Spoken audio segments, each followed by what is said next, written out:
even like for us, as people whose family left India and went abroad, and even, to the West Indies, to Guyana, to Trinidad, to Jamaica, to all these, to Suriname, all these other countries, right?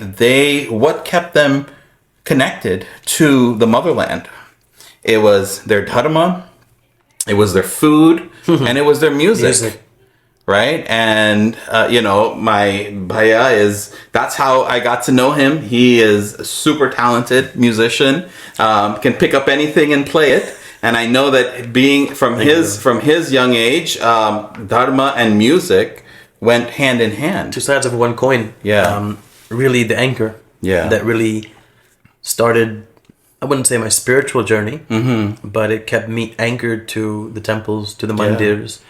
And that's also something that kept my awareness strong, that I saw that my parents and my grandparents, they had a connection to God. Right. And it wasn't just through sitting and praying, but a big part of it was being able to express yourself through music, through mantras, and through different channels that didn't just require your mind. Yeah. But I also do firmly believe that could be a double-edged sword in a way. If the connection isn't there, the awareness isn't there, and you're just physically doing these things, then you're kind of stuck.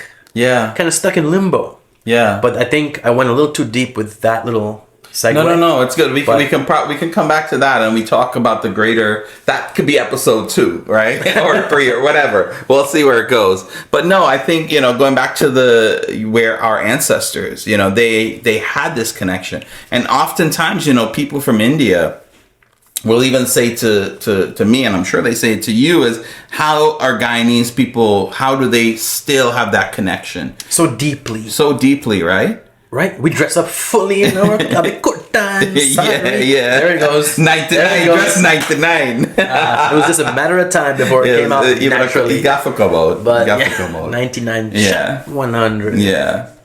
And then you play dholak, harmonium, you sing bhajans. Yeah. And you guys chant all the mantras and you do puja all the time. My son, he goes to the mandir in jeans and ding, hello, bar. That's it. We're probably going to edit that out. We'll see how that goes. We'll see. It's the truth, right? I mean, this is what we do. And not to knock our brothers and sisters, absolutely. Right? This is just something that our ancestors, when they got on that boat, they said, what is the most important thing to us? And what was it? It was their Ramayana, their Gita, their dholak and harmonium. They grabbed that. They held on to it. And throughout the entire ride, the entire journey, they didn't let it go. People didn't make the journey. Yeah. A lot of things didn't make the journey, but that was one thing that is still anchoring generations today. Yeah, and a lot of people don't know too. I mean, our thank you, our ancestors, and not just facetiously or superficially, but definitely thank you, because a lot of people don't know. They were promised the world, they were promised jobs, they were promised all these different conditions, and all they were sold something extravagant.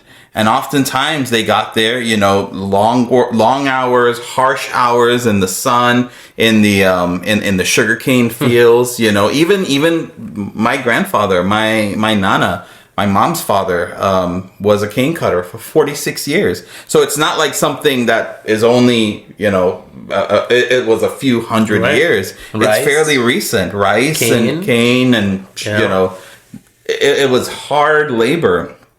And they had every opportunity to, be dejected and to give up and, leave that culture behind and try to find, a new culture or be assimilated into new life. And I'm sure a lot of them would have probably had more success if they had, changed their religion or changed their lifestyle or changed their beliefs, right? But they preserved it. And that's what I think made it so strong, and something that we are, in some aspects, we're desperately grasping, for this generation, trying to hold on to that.